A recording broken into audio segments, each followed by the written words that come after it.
தனுசு ராசிக்காரர்களே, இந்த வீடியோ உங்களுக்கே தற்செயலா வந்ததுன்னு நினைக்காதீங்க. இப்போ நீங்க இந்த தனுசு ராசி பலன் பார்க்குறீங்கன்னா, அதுக்கு பின்னால ஒரு காரணம் இருக்குங்க. சமீப காலமா மனசுல ஏதோ ஒரு குழப்பம் அல்லது எப்ப நல்ல மாற்றம் வரும்னு ஒரு கேள்வி இருந்தா, அந்த கேள்விக்கான பதில தேடி தான் இப்ப நீங்க இங்க வந்திருக்கீங்கங்க. வணக்கம்ங்க. இன்னைக்கு நாம ரொம்ப ஆழமான, அதே சமயம் ரொம்ப முக்கியமான ஒரு பயணத்தை தொடங்க போறோமுங்க. இது தனுசு ராசியில பிறந்தவங்களுக்கான ஒரு சிறப்பு பார்வைங்க. உங்க வாழ்க்கையில நீங்க சந்திக்கிற ஒரு பெரிய முரண்பாடு உங்க பண நிலைமைங்க. அந்த சவால்களை எல்லாம் எப்படி ஜெயிக்கிறதுங்கிறதுக்கான நாம விரிவாக பார்க்க போறோம்ங்க. இது வெறும் ஜோதிட விளக்கம் மட்டும் இல்லைங்க. உங்களை நீங்களே புரிஞ்சுக்கிறதுக்கான ஒரு முயற்சிங்க. வாங்க, இந்த பயணத்துல நாம ஒண்ணா சேர்ந்து போகலாமுங்க. இந்த கேள்விய கொஞ்சம் உங்க மனசுக்குள்ள நீங்களே கேட்டு பாருங்களேன். நீங்க கூட இருந்தா மத்தவங்க வாழ்க்கை பிரகாசமா இருக்கு. ஆனா உங்க பாதம் மட்டும் ஏன் சில சமயம் இருட்டா தெரியுதுங்க? நீங்க தொட்டதெல்லாம் மத்தவங்களுக்கு துலங்குதுங்க. ஆனா உங்களுக்கான அதிர்ஷ்டம் மட்டும் ஏன் தள்ளி போயிட்டே இருக்குங்க? இந்த வலி, இந்த இயக்கம் உங்க மனசுல ஒரு தடவையாவது வந்திருக்கா? உங்க மனசுக்குள்ள ஆமா, இது என் கதை மாதிரி இருக்கேன்னு தோணுச்சுன்னா, நீங்க சரியான இடத்துக்கு தான் வந்திருக்கீங்க. இது வெறும் ராசி பலன் சொல்ற ஒரு பதிவு கிடையாதுங்க. இது உங்க ஆன்மாவை தொட்டு உங்களை நீங்களே ஆழமா புரிஞ்சுக்க உதவுற ஒரு முயற்சிங்க. சரி, வாங்க இப்ப நம்ம இந்த விஷயத்தோட மையப்பகுதிக்கு போலாங்களா? அதுதான் தனுசு ராசியோட ஒரு பெரிய முரண்பாடுங்க. அதாவது தனுசு ப்ராடக்ட்ஸுங்க. ஜோதிட சாஸ்திரத்துல கால புருஷ தத்துவப்படி 9ஆம் இடமான பாக்கியஸ்தானமே தனுசு தாங்க. அப்போ நீங்க தான் பாக்கியத்தோட அதிபதிங்க. ஆனா நிஜத்துல என்ன நடக்குது? அந்த பாக்கியத்தை அடையிறதுக்கு நீங்களே போராட வேண்டி இருக்குங்க. இந்த ஆச்சரியமான முரண்பாட்டுக்கு என்ன காரணம்? அதைத்தான் நாம இப்போ ஆழமா பார்க்க போறோம்ங்க. பிரச்சனைகளை பத்தி பேசுறதுக்கு முன்னாடி உங்ககிட்ட இருக்கிற ஒரு மிகப்பெரிய ஆசீர்வாதத்தை, உங்க பலத்தை நீங்க முதல்ல நல்லா புரிஞ்சுக்கணுங்க. தனுசு ராசி அன்பர்களே, நீங்க ஒரு நடமாடும் அதிர்ஷ்டம்னு சொன்னா அது மிகையாகாதுங்க. சாஸ்திரமே சொல்லுது, உங்க கூட சும்மா பழகினாலே போதும், மற்றவங்க வாழ்க்கை உயர்ந்துடும்னு. சும்மா யோசிச்சு பாருங்களேன். உங்க கூட பழகி உங்க ஆலோசனையால வாழ்க்கையில முன்னேறினவங்க எத்தனையோ பேர் இருப்பாங்க இல்லையா? ஆமாங்க, நீங்க தான் அந்த பாக்கியம்ங்க. நீங்களே காலபுருஷனோட 9ஆம் வீடுங்க. இதை மட்டும் என்னைக்கும் மறந்துடாதீங்க. சரி, இவ்வளோ பெரிய வரம் உங்ககிட்ட இருக்கும்போது அப்புறம் ஏன் உங்க வாழ்க்கையில மட்டும் இவ்வளவு போராட்டங்கள் வருது? அதுக்கு முதல் காரணம் என்ன தெரியுமா? கேட்டா நீங்களே ஆச்சரியப்படுவீங்க. உங்க பலம் எதுவோ அதுவே தான் சில சமயம் உங்க பலவீனமா மாறிடுதுங்க. அது எப்படின்னு பார்க்கலாமா? தனுசு ராசியோட சின்னம் என்னன்னு பார்த்தீங்கன்னா, ஒரு வில்லுல இருந்து மேல் நோக்கி போற அம்புங்க. இதுக்கு என்ன அர்த்தம்னா, இலக்க விட்டு கவனம் சிதறவே சிதறாதுங்க. ஒரு வேட்டைக்காரன் இருக்கான். அவன் கண்ணுக்கு அந்த பறவை மட்டும்தான் தெரியுங்க. அந்த பறவை எந்த மரத்துல உட்கார்ந்துருக்கு, சுத்தி என்ன இருக்குன்னு எதையுமே அவன் பார்க்க மாட்டான். கவனம் முழுக்க இலக்குல தான் இருக்குங்க. இது ஒரு அசாதாரணமான சக்திங்க. இப்படி ஒருமுகமா இலக்க மட்டும் பார்க்கறது ஒரு விஷயத்த சாதிக்க ரொம்ப பெரிய பலம்ங்க. ஆனா அதே சமயம் அதுதான் பலவீனமும் கூடங்க. ஏன்னா நீங்க இலக்க மட்டும் பார்க்கும்போது சுத்தி என்ன நடக்குது, மற்றவங்க மனசு என்ன நினைக்குது, சூழ்நிலையோட சின்ன சின்ன விஷயங்களை நீங்க கவனிக்காம விட்டுறீங்க.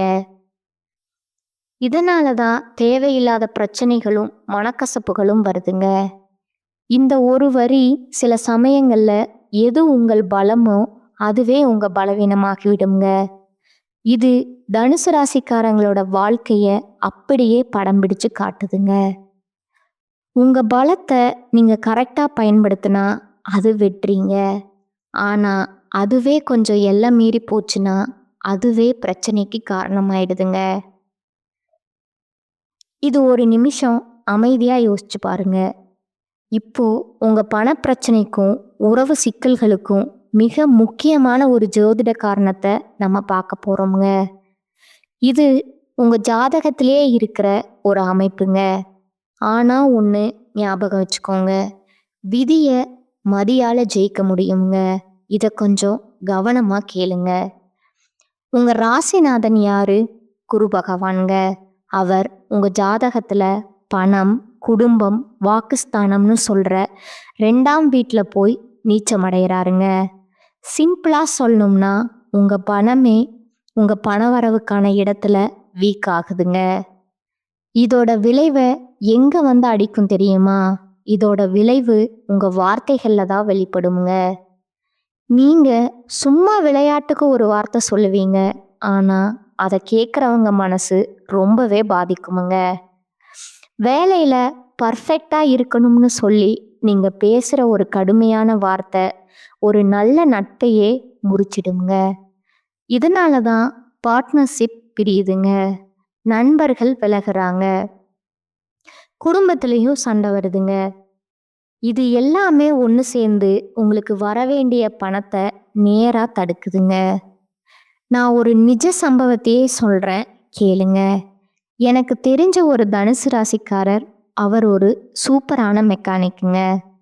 அவர்கிட்ட வேலை பார்த்த ஒரு பையன் ரொம்ப நல்ல வேலை செய்வாங்க. ஆனா இவரோட அந்த ஓவர் பர்ஃபெக்ஷன் வேலை நேரத்துல ஏன் ஃபோன் பார்க்குறேன்னு கொஞ்சம் கடுமையா கேட்டுட்டாருங்க. அவ்வளோதான், அந்த பையன் வேலையை விட்டுட்டே போயிட்டாங்க. அவன் இருந்தப்போ மாசம் 80 வண்டி பார்த்த இடத்துல இப்போ இவரால 40 வண்டி கூட பார்க்க முடியலங்க. வருமானமும் பாதியா குறைஞ்சு போச்சுங்க. எதுக்கு? சில வார்த்தைகளால. சரி, இவ்வளவு நேரம் பிரச்சனைகளை பத்தி பார்த்துட்டோமுங்க. இப்போ மனசுக்கு நம்பிக்கை தர தீர்வுகளை பத்தி பேசலாங்களா? உங்க விதியை மாற்றி உங்க பண பிரச்சனையை சரி செய்யறதுக்கு சாஸ்திரங்கள்ல 2 தெளிவான வழிகள் சொல்லப்பட்டிருக்குங்க. வாங்க அது என்னன்னு பார்க்கலாம். இந்த 2 வழிகளும் உங்க ஜாதக அமைப்புல இருக்கிற பிரச்சனைகளை சரி செய்யறதுக்காக இருக்குங்க. முதல் வழி தடைப்பட்டு நிற்கிற பணவரத்தை மறுபடியும் கொண்டு வரதுங்க. 2வது வழி கஷ்டப்பட்டு சம்பாதிச்ச பணம் தேவையில்லாத செலவுல கரையாம உங்க கையிலேயே தங்குறதுக்குங்க. இது ரொம்ப கஷ்டமான பரிகாரம் எல்லாம் இல்லைங்க. மனப்பூர்வமா செய்ய வேண்டிய விஷயங்கள் தாங்க. முதல் பரிகாரம் உங்க பணவரத்தை தடுக்கிறது எதுன்னு பார்த்தா உங்க 2ஆம் வீட்டுக்கு 8ஆம் இடமான சிம்மம் தாங்க. காலபுருஷ தத்துவப்படி சிம்மம்னா இருதயம்ங்க. அதனால தான் திருநின்றீர ஊர்ல இருக்கிற இருதயாளீஸ்வரர் கோவிலுக்கு போய் நீங்க மனம் உருகி வேண்டிக்கிட்டா அந்த இருதயம் மாதிரியான தடை விலகி பணவரவுல இருக்கிற தடைகள் எல்லாம் நீங்குங்க. வருமானம் சீராக ஆரம்பிக்குங்க. 2வது பரிகாரம் பார்த்தீங்கன்னா வந்த பணம் கையில நிற்கிறதுக்குங்க. உங்க ஜாதகப்படி செலவுகளை குறைக்கிற 12ஆம் வீட்ல கேது உச்சமடைகிறாருங்க. இதனால உங்க செலவுகள் பெரும்பாலும் வீண் செலவா இல்லைன்னா ஆஸ்பத்திரி செலவா தான் போகுங்க. இதை நாம சுபவரயமா, அதாவது ஒரு நல்ல செலவா மாற்றணுங்க.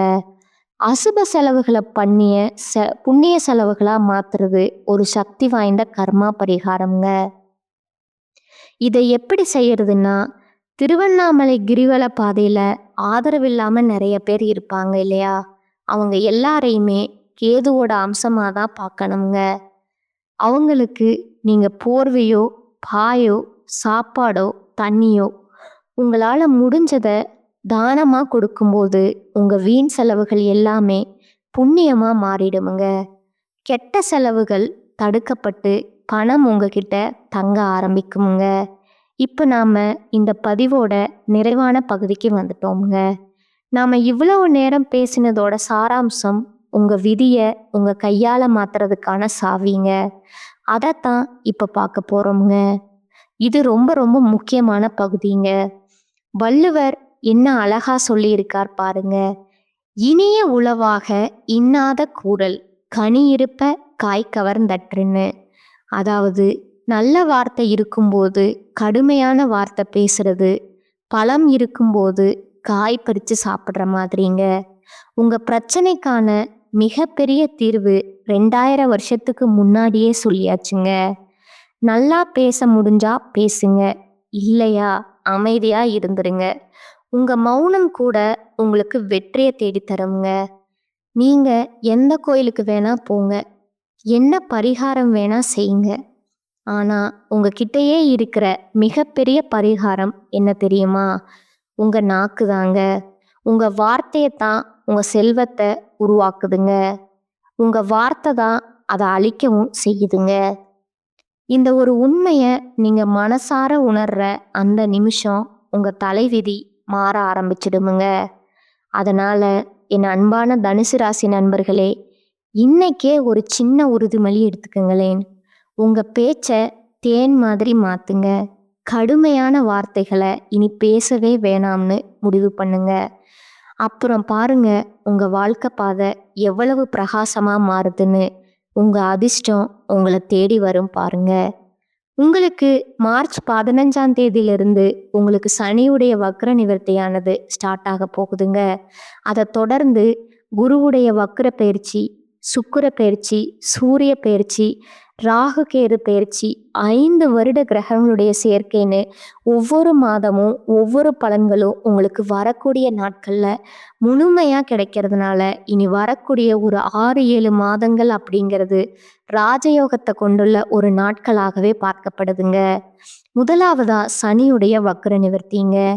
தற்பொழுது சனி பகவான் மீன ராசியில, அதாவது குருவுடைய ராசியில வக்ர நிவர்த்தி அடைய போறாருங்க. அப்படி வக்ர நிவர்த்தி அடையறதுனால என்ன ஆகும்னு பார்த்தீங்கன்னா, இத்தனை நாட்களா நெகட்டிவாகவும் மைனஸாகவும் உங்களுக்கு கெடுதல் மட்டுமே பண்ணிக்கிட்டு இருந்த சனி பகவான் தற்பொழுது உங்களுக்கு ப்ளஸ்ஸாக மாறி உங்கள் வாழ்க்கையில் நீங்கள் எதையெல்லாமே இழந்துட்டு கஷ்டப்படுறீங்களோ அது அனைத்தும் திரும்ப பெறக்கூடிய ஒரு காலகட்டமாகவே உங்களுக்கு சனி பகவான் வரக்கூடிய ஒரு 6 மாதங்களுக்கு செயல்பட போகிறாருங்க. அதற்கு அடுத்ததா குருவுடைய வக்ர நிவர்த்திங்க. இத்தனை நாட்களா 2ஆம் இடத்துல குரு பகவான் இருந்ததுனால தான் பொருளாதாரத்தில் மிகப்பெரிய ஒரு பின்னடைவும் எந்த ஒரு முன்னேற்றமும் இருந்திருக்காதுங்க. தற்பொழுது 2ஆம் இடத்துல இருக்கக்கூடிய குரு பகவான் 3ஆம் இடமான லக்னஸ்தானத்தை நோக்கி போகிறதுனால ஒட்டுமொத்த குரு பயிற்சி பலன்களும் தற்பொழுது உங்களுக்கு முழுமையாக கிடைக்க போகுதுங்க. அதன் மூலமாக பொருளாதாரத்தில் ஒரு மிகப்பெரிய அற்புதம் நடக்க போகுதுங்க. அதற்கு அடுத்ததா சுக்கிர பயிற்சிங்க. சுக்கிர பயிற்சியை பொறுத்த வரைக்கும் இது 12 ராசிகளுக்குமே பொது பலன்களாக பார்க்கப்படுதுங்க. இதன் மூலமாகவும் நிச்சயம் உங்களுக்கு கூடுதல் முன்னேற்றம் அப்படிங்கிறது கண்டிப்பாக ஏற்பட போகுதுங்க. அதற்கு அடுத்ததா ராகு கேது பயிற்சிங்க. ஐயோ, ராகு கேது பயிற்சி அது சொன்னாவே எல்லாருமே பயப்படுவாங்கங்க. ஏன்னா கடந்த ஒரு 2 ஆண்டுகளாகவே இந்த ராகு கேது பயிற்சி காலகட்டங்களில் தான் நிறைய பிரச்சனைகளும், உடல் சார்ந்த பிரச்சனைகள், இழப்புகள், ஒரு பிஸ்னஸ் லாஸ் ஆகிறது, இந்த மாதிரி கெட்ட விஷயங்கள் எல்லாமே உங்களுக்கு அந்த காலகட்டங்களில் அமைஞ்சிருக்குதுங்க. இதற்காகவே ராகு கேது பயிற்சி வந்தாவே இந்த மாதிரி நடக்கும் அப்படின்னு கிடையாதுங்க. ஆனால் தற்பொழுது வரக்கூடிய ராகு கேது காலகட்டம் அப்படிங்கிறது நிச்சயம் உங்களுக்கு கடந்த காலகட்டங்களில் உங்கள் வாழ்க்கையில் பொருளாதாரத்தில் நீங்கள் எதையெல்லாம் இழந்தீங்களோ அதை அனைத்தும் திரும்ப பெறக்கூடிய ஒரு காலகட்டமாக பார்க்கப்படுதுங்க. உடல் சார்ந்த பிரச்சனைகள் எல்லாம் நிவர்த்தியாக போகுதுங்க. ஏதாவது ஒரு நோய் நொடி வந்துட்டே இருக்குது, குடும்பத்தில் யாரோ ஒருத்தருக்கு உடம்பு சரியில்லாமல் போயிட்டே இருக்குது அப்படின்னு சொல்கிறவங்களுக்கு இது அனைத்தும் நிவர்த்தி பண்ணக்கூடிய ஒரு காலகட்டமாக இந்த ராகு கேது காலகட்டம் அப்படிங்கிறது பார்க்கப்படுதுங்க. அதற்கு அடுத்ததாக பார்த்தீங்கன்னா 5 வருட கிரகங்களுடைய சேர்க்கை ஒன்றாக இருக்கிறதுனால பொருளாதாரத்தில் ஒரு மிகப்பெரிய உச்சத்திற்கு போகக்கூடிய வாய்ப்புகள் தனுசு ராசிக்காரங்களுக்கு அதிகமாகவே இருக்குதுங்க. கடந்த காலகட்டங்களில் நல்ல ஒரு வேலைங்கிறது கிடைச்சிருக்காதுங்க. ஏதோ ஒரு கிடைக்கிற வேலைக்கு ஒரு 10,000 சம்பளத்துக்கோ 15,000 சம்பளத்துக்கோ பிடிக்காத வேலையை குடும்ப கஷ்டத்துக்காக வேற வழியே இல்லாமல் செஞ்சுட்டு இருந்திருப்பீங்க. ஆனால் இனி வரக்கூடிய நாட்களில் நீங்கள் படித்த படிப்புக்கு ஏற்ற மாதிரியும் உங்களுக்கு பிடிச்ச மாதிரியும் ஒரு அரசாங்க வேலைக்கு ட்ரை பண்ணாலும் சரி, ஒரு ஐடி வேலையோ, ஒரு ப்ரைவேட் வேலையோ, பேங்க் சைடோ, நீங்கள் எந்த வேலைக்கு ட்ரை பண்ணாலும் அந்த வேலை அப்படிங்கிறது உங்களுக்கு நிச்சயமாக கிடைக்க போகுதுங்க. கோர்ட்டு கேஸ்ன்னு ரொம்ப நாட்களாக அலைஞ்சிட்டு இருக்கிற நபர்களுக்கு விரைவிலேயே உங்களுக்கு சாதகமான தீர்ப்பு வருமுங்க. சொத்து பிரச்சனையும் உங்களுக்கு சாதகமாகவே முடியுமுங்க. சனி பகவானுடைய பார்வை உங்களுக்கு நேரடியாகவே இருக்குதுங்க. அதன் மூலமா வருமானம் அப்படிங்கிறது பல வழிகள்ல வந்து சேருமுங்க. அரசியல்வாதிகளை பொறுத்த வரைக்கும் புதிய பொறுப்புகள், புதிய பதவிகள் தானாகவே வந்து சேருமுங்க. உங்களுடைய செல்வாக்கு உயருமுங்க. உடல் ஆரோக்கியம் மேம்படுமுங்க. சங்கடங்கள் நீங்குமுங்க. நீங்க உங்க திருமண வாழ்க்கைக்காக போராடிட்டு இருக்கிறவங்களுக்கு சீக்கிரமே உங்களுக்கு வரக்கூடிய நாட்கள்ல திருமண வாழ்க்கைக்குள்ள நீங்க அடி எடுத்து வைக்க போறீங்க. அதே மாதிரி குழந்தை பாக்கியம் இல்லாதவங்களுக்கு சீக்கிரமே உடல் சார்ந்த பிரச்சனைகள் அனைத்தும் நீங்கி குழந்தை பாக்கியம் அப்படிங்கிறது விரைவிலே உங்களுக்கு நடக்க போகுதுங்க. அடுத்ததா உங்களுடைய நட்சத்திர பலன்களை பார்க்கலாங்களா? முதலாவதா மூல நட்சத்திரக்காரர்க இனி வரக்கூடிய நாட்கள்ல தன்னம்பிக்கையுடனும் துணிச்சலாகவும் எதிலும் ஈடுபட்டு வெற்றி காண்பீர்கள். எதிர்பாராத செலவு உண்டாகுமுங்க. இரவு பகலா உழைக்க வேண்டி இருக்குமுங்க. அடுத்தவர் வேலையும் தானே செய்யும் நிலை உருவாகுமுங்க. எனினும் உதவிகள் கிடைக்குமுங்க. வரவேண்டிய பணம் இழுபறியாக இருந்தாலும் வந்து சேருமுங்க. அரசியல்வாதிகளுக்கு மேலிடத்தில் இருந்த சந்தோஷமான செய்தி வருமுங்க. தொண்டர்கள் உங்கள் சொல்படி நடந்து கொள்வது உங்களுக்கு மகிழ்ச்சியை தருமுங்க. ரெண்டாவதா பூராடம் நட்சத்திரக்காரங்க இனி வரக்கூடிய நாட்கள்ல மாணவர்களுக்கு கல்வியில முன்னேற்றம் காண கடுமையா உழைக்க வேண்டி இருக்குமுங்க. கல்விக்கான செலவு கூடுமுங்க. கொடுத்த வேலையை சரியான நேரத்துல செய்து பெயர் எடுப்பீங்க. பல விதத்திலும் பண வரத்து உண்டாகுமுங்க. ஆனாலும் சுப செலவுகள் அதிகரிக்குமுங்க. நீண்ட நாட்களா இழுபறியா இருந்த காரியங்கள் நன்றாக நடந்து முடியுமுங்க. மூன்றாவதா உத்திராடம் 1ஆம் பாதம்ங்க. இனி வரக்கூடிய நாட்கள்ல தொழில் வியாபாரத்துல வேகமான முன்னேற்றம் இருப்பது கடினமுங்க. சரக்குகளை வாடிக்கையாளர்களுக்கு அனுப்பும்போது கவனம் தேவைங்க. உத்தியோகத்துல இருப்பவர்கள் மற்றவர்களை நம்பி பொறுப்புகளை ஒப்படைக்காமல் இருப்பது நல்லதுங்க. எதையும் செய்து முடிக்கும் சாமர்த்தியம் வருமுங்க. கொடுத்த வாக்கை காப்பாற்ற பாடுபடுவீர்கள். வெளியூர் பயணம் செல்ல நேரிடுமுங்க. உங்களுக்கான பரிகாரம் பார்த்தீங்கன்னா நாக தேவதையை வணங்குவது நன்மை தருமுங்க. இந்த சேனல் உங்களுக்கு பிடிச்சிருந்தா லைக் பண்ணிக்கோங்க, ஷேர் பண்ணிக்கோங்க. வாழ்க வளமுடன், வாழ்க பல்லாண்டு. நன்றி, வணக்கம்.